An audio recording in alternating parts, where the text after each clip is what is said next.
اب ہم آپ کو سناتے ہیں سیدنا ایوب علیہ السلام کا قصہ۔ ایوب علیہ السلام انبیاء کی جماعت میں سے ایک ہستی ہیں۔ اللہ تعالیٰ نے صبر کے معاملے میں بطور خاص ان کا تذکرہ فرمایا ہے، لوگوں کے لیے ایک مثال اور نمونہ ٹھہرایا ہے۔ آپ کا نسب نامہ یوں ہے: ایوب بن موس بن رازح بن عیس بن اسحاق بن ابراہیم علیہ السلام، یہ سیدنا اسحاق علیہ السلام کی نسل میں سے ہیں۔ ابراہیم علیہ السلام کے دو صاحبزادے تھے، اسماعیل علیہ السلام اور اسحاق علیہ السلام۔ ان کے بعد سب کے سب انبیاء کرام اسحاق علیہ السلام کی نسل سے تھے، سوائے نبی کریم صلی اللہ علیہ وسلم کے۔ آپ اکیلے سیدنا اسماعیل علیہ السلام کی نسل سے ہیں۔ اسحاق علیہ السلام کے بیٹے ہیں یعقوب علیہ السلام۔ انہی یعقوب علیہ السلام کو اسرائیل بھی کہا جاتا ہے۔ اسی نسبت سے بنی اسرائیل کا مطلب ہے یعقوب علیہ السلام کی آل اولاد۔ یعقوب علیہ السلام کے 12 بیٹے تھے۔ ان کے بیٹوں کو اسباط بھی کہتے ہیں۔ ان کا تذکرہ قرآن میں بھی آتا ہے۔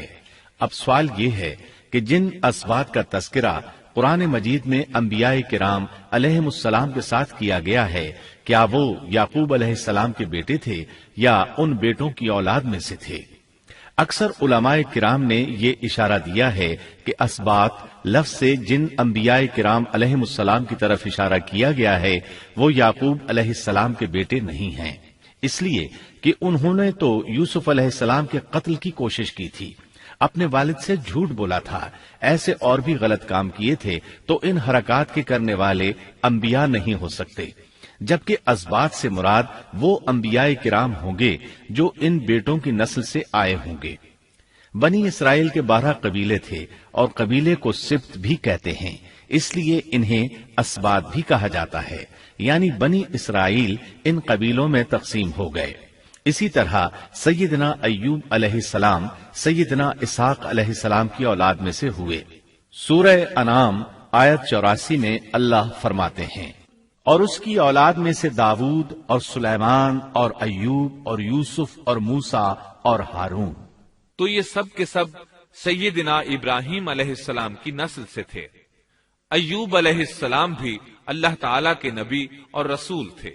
سورۃ النساء آیت 163 میں اللہ تعالیٰ فرماتے ہیں: یقیناً ہم نے آپ کی طرف اسی طرح وحی کی ہے جیسا کہ نوح اور ان کے بعد والے نبیوں کی طرف کی، اور ہم نے وحی کی ابراہیم اور اسماعیل اور اسحاق اور یعقوب اور ان کی اولادوں پر، اور عیسیٰ اور ایوب اور یونس اور ہارون اور سلیمان کی طرف، اور ہم نے داؤد کو زبور عطا فرمائی۔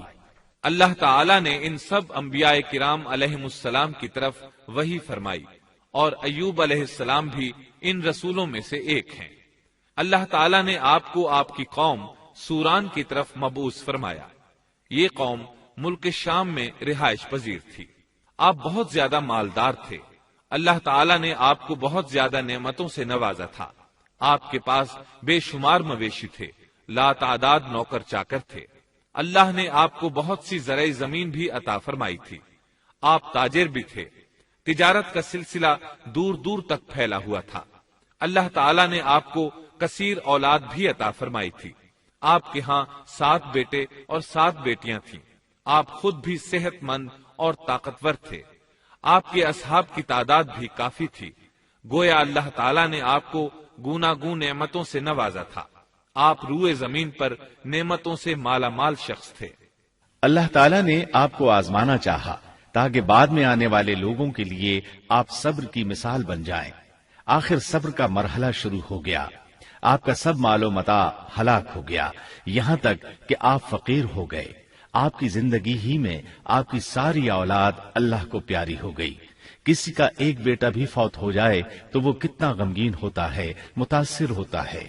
سیدنا یعقوب علیہ السلام پر غم کس طرح طاری ہوا، یہاں تک کہ آپ کی آنکھوں کی بینائی تک جاتی رہی۔ مارے غم کے وہ گھل گئے تھے، جبکہ ان کا کوئی بیٹا فوت نہیں ہوا تھا، اور ادھر 7 بیٹے اور 7 بیٹیاں فوت ہو گئے۔ یہی نہیں، تمام مال مویشی ہلاک ہو گئے۔ معاملہ اس پر بھی ختم نہیں ہوا، آپ شدید مرض میں مبتلا ہو گئے۔ بیماری اس قدر شدید تھی کہ آپ چلنے پھرنے سے معذور ہو گئے، اٹھنے کی سکت نہ رہ گئی۔ یہاں تک کہ آپ کا گوشت گرنے لگا، آپ کی آزمائش انتہا کو پہنچ گئی۔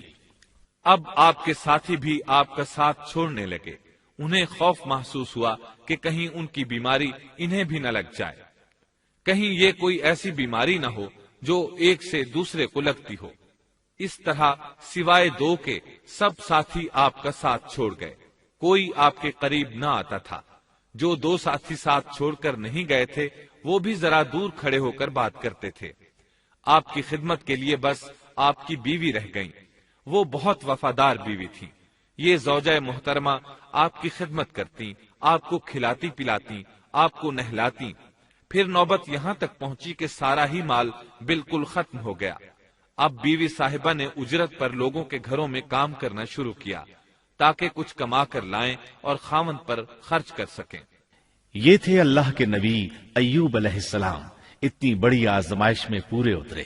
آزمائش بھی 1-2 ماہ نہیں، پورے 12 برس جاری رہی، اور ایک قول کے مطابق 18 برس جاری رہی۔ آپ اس دوران مجسمہ صبر بنے رہے، آپ نے کبھی کسی سے شکوہ تک نہ کیا، یہاں تک کہ کبھی زوجہ محترمہ سے بھی شکوہ نہ کیا۔ سال ہا سال اسی حالت پر گزر گئے۔ ایک بار آپ کی بیوی نے عرض کرنے کی ذرا ہمت کی اور کہا، آپ اللہ کے رسول ہیں، اگر اللہ کے حضور دعا کریں تو وہ آپ کی بیماری کو ختم فرما دیں گے، آپ کی حالت کو بدل دیں گے۔ بیوی صاحبہ کے یہ کہنے کے باوجود آپ نے بیماری کے ختم ہونے کی دعا نہ کی، نہ یہ کہا یا اللہ مجھے رزق کی فراوانی عطا فرما، بس رضائے الہی پر راضی رہے، تقدیر الہی پر خوش رہے۔ آپ نے بیوی سے فرمایا، ذرا بتاؤ تو ہم کتنا عرصہ خوشحالی اور فراوانی میں رہے ہیں، کتنا عرصہ ہم ناز و نعمت میں رہے ہیں؟ انہوں نے جواب دیا، 80 سال۔ یہ سن کر آپ نے فرمایا، مجھے اللہ تعالیٰ سے دعا کرتے حیا آتی ہے، جتنا عرصہ خوشحالی میں رہا اتنا عرصہ بیماری اور تنگ دستی میں نہیں گزرا، اس لیے میں ابھی یہ دعا نہیں کروں گا کہ وہ مجھے شفا عطا کر دے یا میری اس حالت کو بدل دے، وافر رزق عطا کرے، جب تک مجھ پر 80 سال نہ گزر جائیں۔ جس طرح میں 80 سال ناز و نعمت کی بہاریں دیکھتا رہا، اسی طرح 80 سال تک میں اسی حالت پر صبر کا دامن تھامے رہوں گا، تندرستی کا سوال نہیں کروں گا۔ آپ کے اس جواب پر بیوی صاحبہ مایوس ہو گئیں، اس لیے کہ انہیں تو بیماری کے ختم ہونے کی اور اچھے دنوں کے دوبارہ آنے کی امید تھی۔ آپ کی بات سن کر وہ بولیں، تب یہ آزمائش کی گھڑی کب ختم ہوگی؟ چونکہ اس بات سے اللہ تعالیٰ کی ناشکری ہوتی تھی، اس لیے ایوب علیہ السلام ناراض ہو گئے۔ انہوں نے اللہ کے نام کی قسم کھائی کہ اگر اللہ تعالیٰ نے مجھے شفا عطا فرمائی تو میں انہیں 100 کوڑے ماروں گا۔ دوسری طرف نوبت یہاں تک پہنچی کہ لوگوں نے آپ کی بیوی صاحبہ کو کام دینے سے انکار کرنا شروع کر دیا۔ ان کا خیال تھا کہیں ان کے شوہر کی بیماری انہیں بھی نہ لگ جائے۔ وہ سمجھتے تھے کہ ایوب علیہ السلام کی بیماری چھوت کی ہے، لہٰذا یہ بیماری ان کی بیوی کے واسطے سے انہیں بھی لگ سکتی ہے۔ جب معاملہ یہاں تک پہنچ گیا تب آپ نے ایک چھوٹی سی بات کہی، اس میں بھی کوئی واضح دعا نہیں تھی، جبکہ اس وقت سے بڑھ کر دعا کے لیے کون سا وقت ہو سکتا تھا؟ آپ کی اس بات کو اللہ تعالیٰ نے قرآن مجید میں بیان فرمایا ہے۔ سورہ انبیاء آیت 83 میں ہے، اور ایوب کی اس حالت کو یاد کرو جبکہ اس نے اپنے پروردگار کو پکارا کہ مجھے یہ بیماری لگ گئی ہے اور تو رحم کرنے والوں سے زیادہ رحم کرنے والا ہے۔ مجھے آزمائش نے آ لیا ہے اور تو ارحم الراحمین ہے۔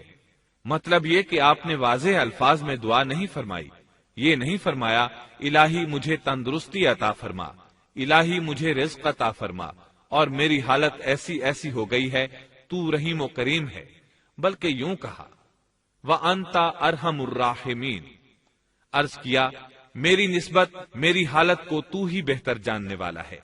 اللہ تعالیٰ نے دوسری آیت میں آپ کی حالت کو اس طرح بیان کیا ہے۔ سورہ صاد آیت 41 میں اللہ تعالیٰ فرماتے ہیں، اور ہمارے بندے ایوب کا بھی ذکر کر جبکہ اس نے اپنے رب کو پکارا کہ مجھے شیطان نے رنج اور دکھ پہنچایا ہے۔ گویا آپ نے اس بیماری اور مصیبت کو اللہ تعالیٰ کی طرف منسوب نہیں فرمایا، بلکہ اللہ تعالیٰ کو اس سے مبرہ و پاک ٹھہرایا اور اسے شیطان کی طرف منسوب کیا۔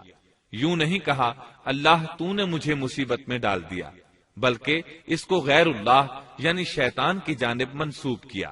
حدیث میں بھی اسی طرح آتا ہے، والشر ليس إليك، برائی تیری طرف سے نہیں ہے۔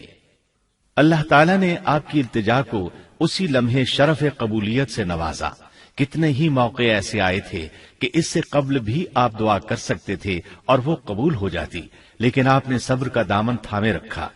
اسی لیے مدتوں سے ضرب المثل چلی آ رہی ہے صبر ایوب۔